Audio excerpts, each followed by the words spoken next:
Arahato Samma Sambuddhassa. Homage to the Blessed One, the Worthy One, the Supremely Enlightened One. Sadhu, sadhu, sadhu. Now we'll be there.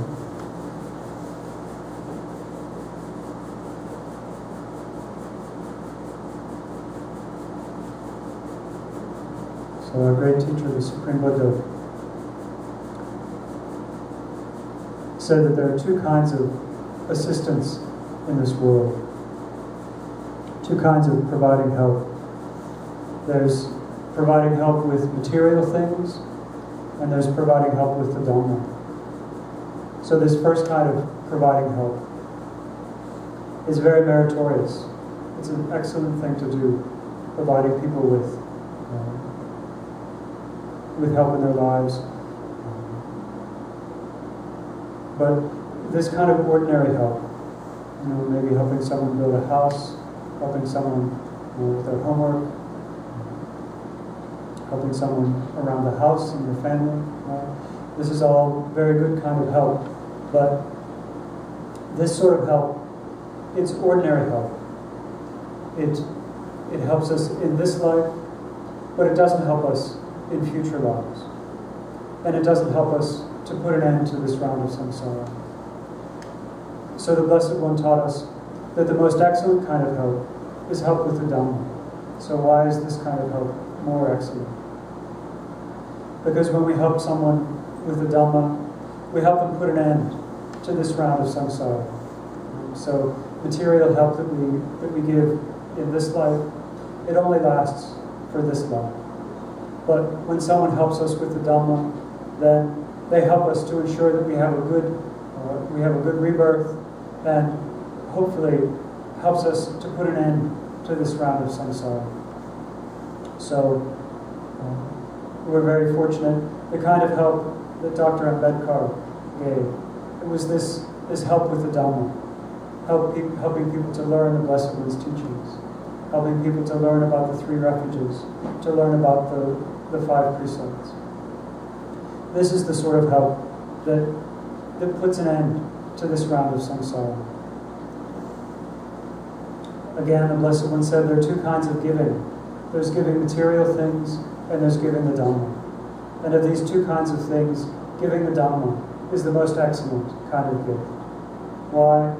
Because a gift of Dhamma, no one can steal that away from us, can they? We can give someone jewelry, we can give someone a nice car, but those are very ordinary things. They're subject to decay, subject to loss, subject to being stolen.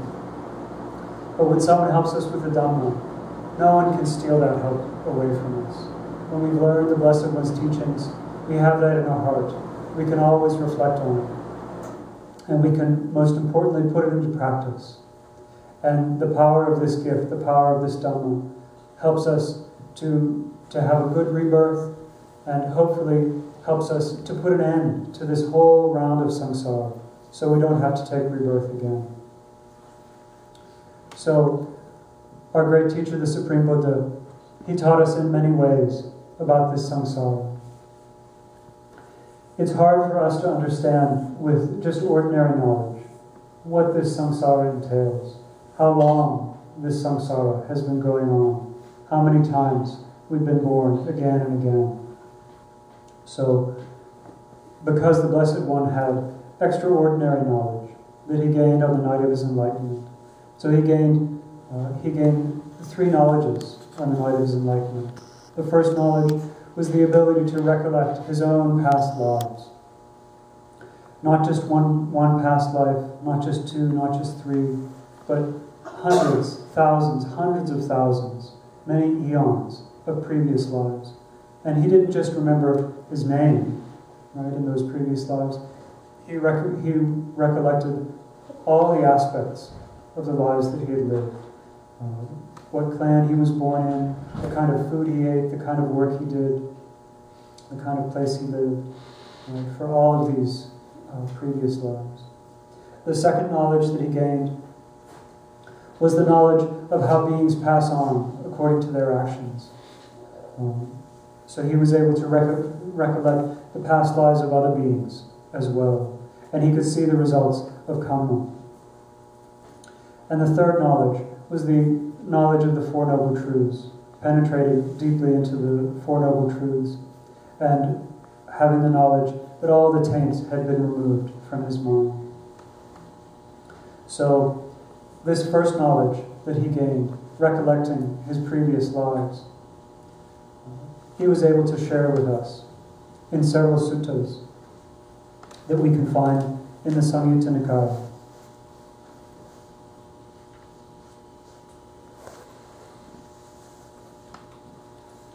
So the Blessed One said that this samsara is without discoverable beginning. So even though he had this perfect knowledge, this ability to recollect past lives, as far back as he would look, he could always see that there were more lives, that there was no way to see the beginning point of this round of samsara. He said, "Bhikkhus, this samsara is without discoverable beginning. A first point is not discerned of beings roaming and wandering on, hindered by ignorance and fettered by craving." So these are the two important factors, ignorance and craving. Because we don't understand the Four Noble Truths, we're bound to this round of samsara. Because we have craving, because we have desire for sensual pleasures, because we have craving for existence, we continue on again and again in this long round of samsara. So it's hard for us to appreciate how long this samsara has been. Right? Most of us, we can barely even remember last week, right? Let alone the time when we were very young, let alone remember previous lives. So it's very hard when we just have ordinary knowledge to appreciate how long this samsara is. So the Blessed One gave us several beautiful similes to help us understand. He said, suppose you were to take all the sticks in this great Jambudvipa, in the whole land of India, all the branches, all the sticks, and you were to make them into one big pile. And then you were to take the first stick, and you were to say, okay, this stick, this represents my mother. You would put that down. And you would pick up the second stick and say, okay, this is my mother's mother, so my grandmother. And put that down. You would pick up the third stick and say, this is my mother's mother's mother. Right? So now, the great-grandmother. The fourth stick, the great-great-grandmother. He said, monks, you could continue to do this. You could use up all the sticks, all the branches in this entire Jambudvipa, in the whole land of India, but you would still not have exhausted the number of mothers, and mothers' mothers, and mothers' mothers' mothers. Think about that. Most of us, we've never even met our great-grandmothers. You know, how many of us even know the names of our great-great-grandmothers? Let alone to think about how many grandmothers we would have to count if we were to take every stick, every branch in the whole land of India to represent each one. He said, this is how long this samsara is. This is how long you've been wandering in this round of rebirths. Now, why does this matter? Right? Why does it matter how long samsara is? Because samsara is filled with trouble. It's filled with problems. What are the problems? Birth, aging, sickness, and death. If this samsara was just filled with happiness, if it was just filled with pleasure, then it wouldn't matter how long it was. Right? We could celebrate how long we've been living in this round of samsara. But it's not just filled with pleasure. We could see, even having this fortunate human rebirth, that still there's a lot of suffering involved. We're all getting old. We're all subject to illness. Right? There's none of us that death. So this is why the Blessed One taught us. It's so important to pay attention to these teachings, to follow these teachings, so we can put an end to this round of samsara. Because the thing is, a first point of samsara can't be discovered. Even with great psychic powers, you can't discover, you can't look back and see when this all began. But it is possible to put an end to this round of samsara by understanding very deeply these Four Noble Truths, by practicing this Dhamma very well.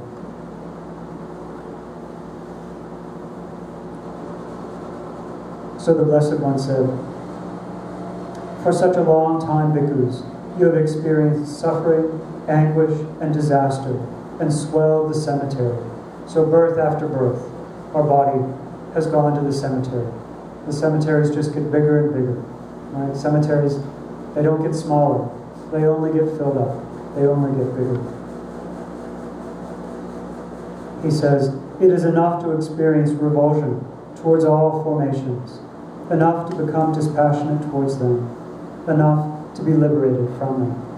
So when we recollect how long this samsara is, it gives us motivation to learn the Blessed One's teachings, to keep the precepts very well, to practice meditation, to follow the Blessed One's instructions.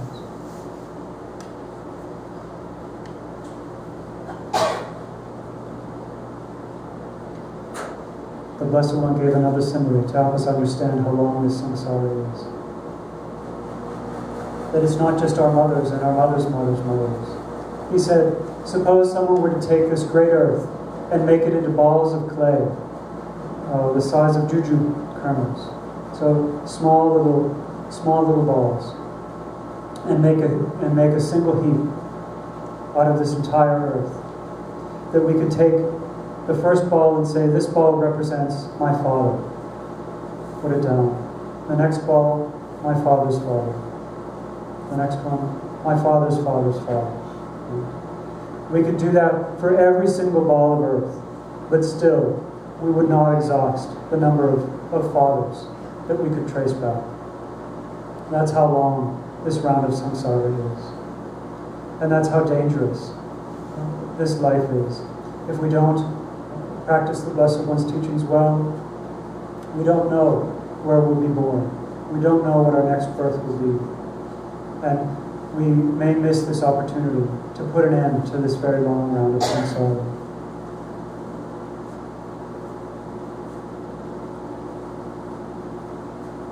Another simile. The Blessed One asked his monks. He says, monks, which do you suppose is greater?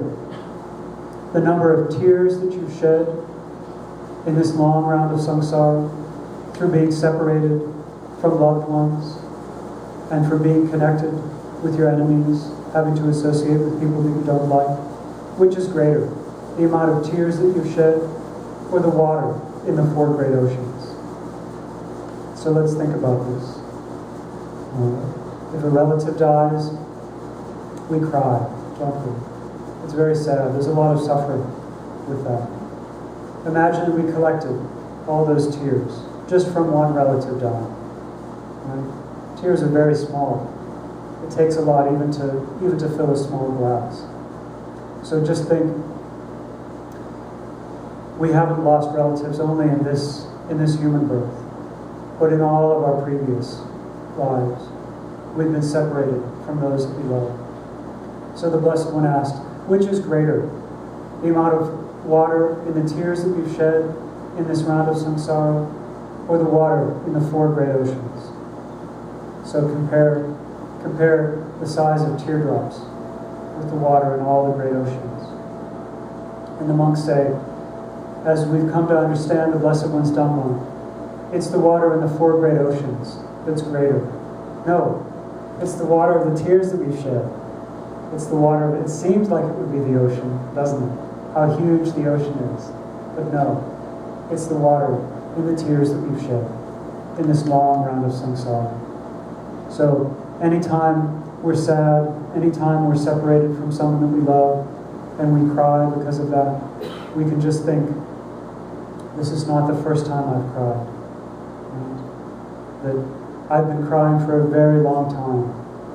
I've cried so much in this long round of samsara, I've filled the oceans. So this is just one person's tears would fill the oceans from life after life, being separated from loved ones, being connected with people that we don't love.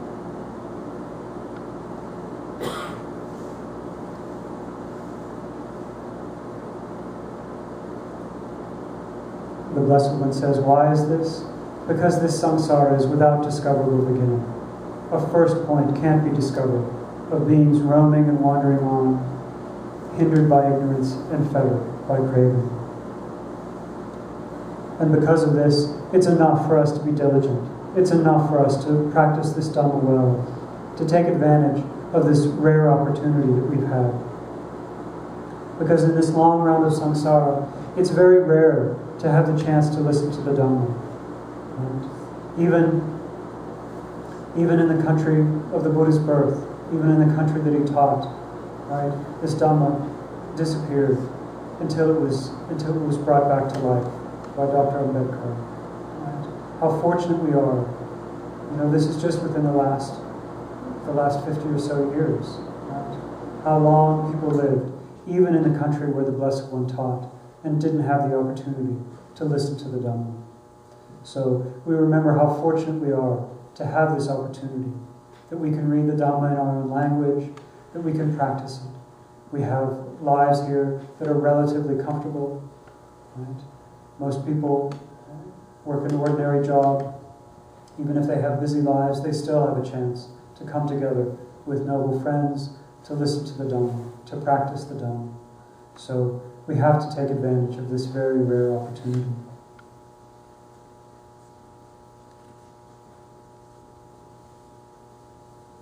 So the Blessed One was able to recollect many, many eons of rebirths. Many, many eons that this samsara has been going on and on. And so one day someone wanted to know, just how long is an eon? How long is an eon? The Blessed One said, it's very hard to count an eon. And say it's so many years, so many hundreds of years, so many thousands of years.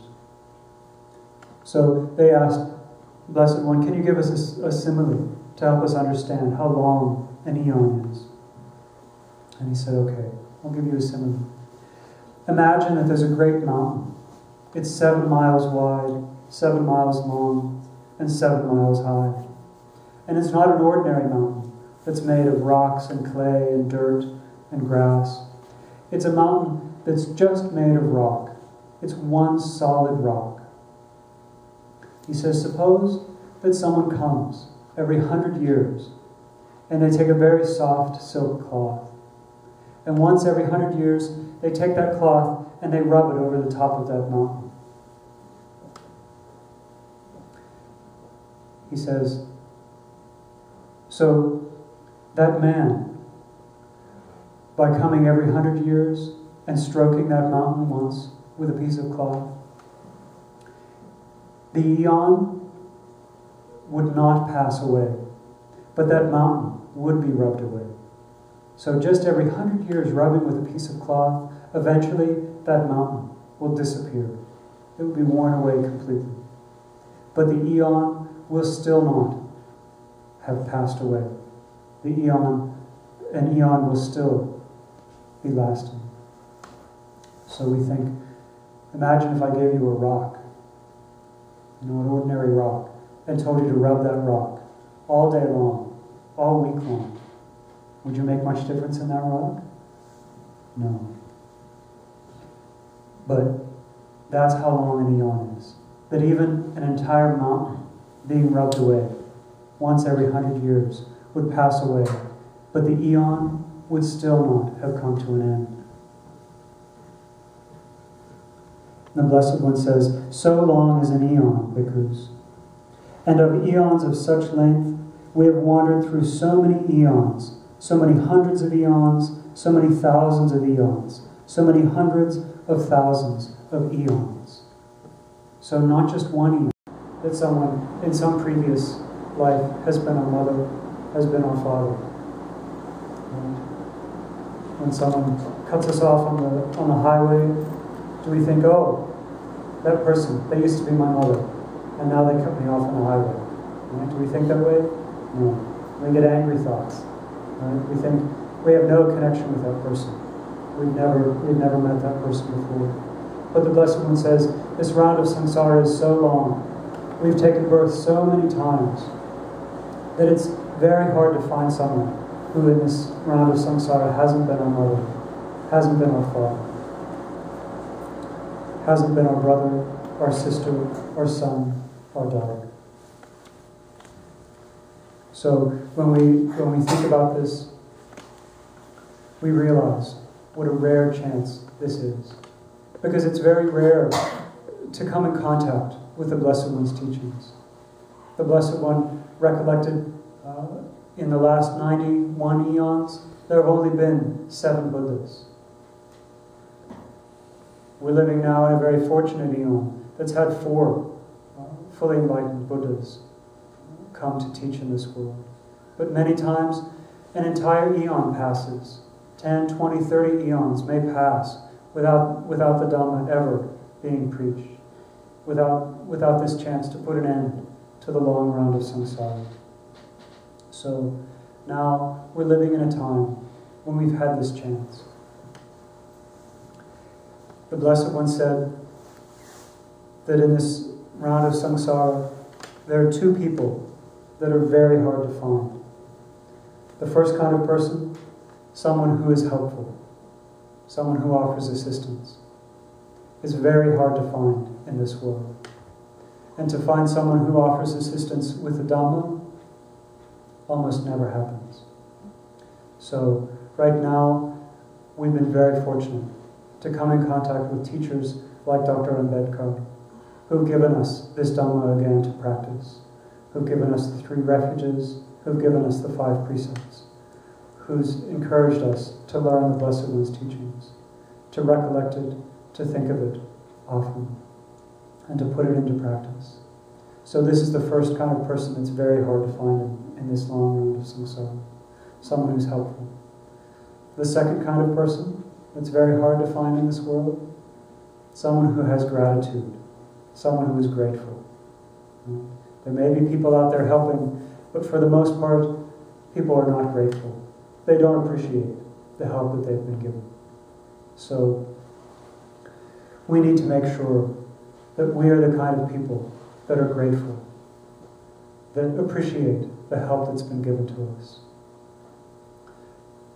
Because we know how rare it is to receive this help, how rare it is to hear the Blessed One's teachings. Even something as simple as the 5 precepts. It's very rare to learn about the precepts. In this world, people believe that there really isn't, that killing, it's not a big deal. Maybe some people say, yes, killing human beings, that's bad, but other kinds of killings, that's not such a big deal. It's very rare to learn about the precepts, to learn about the danger of killing.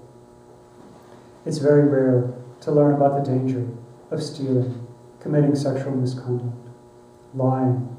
You know, in this world, lying very often is praised. People pay money to have someone tell them lies, to entertain them with lies. People actually pay money to be lied to. So we're living in a world that, for the most part, doesn't appreciate the precepts. To appreciate abstaining from drugs and alcohol, for the most part, the world doesn't appreciate that. But we're very fortunate to have this opportunity to come together as Kalyana Mittas, to have such a great Kalyana Mitta like Dr. Ambedkar. And this is the teaching of the Blessed One. This is his path. He says, first, we come together with Kalyana Mitta. Because we come together with Kalyana Mitta, we have the opportunity to listen to the Dhamma. If we don't have Kalyana Mitta, we're born again and again without ever hearing the Dhamma. Because we hear the Dhamma, we can reflect on this Dhamma.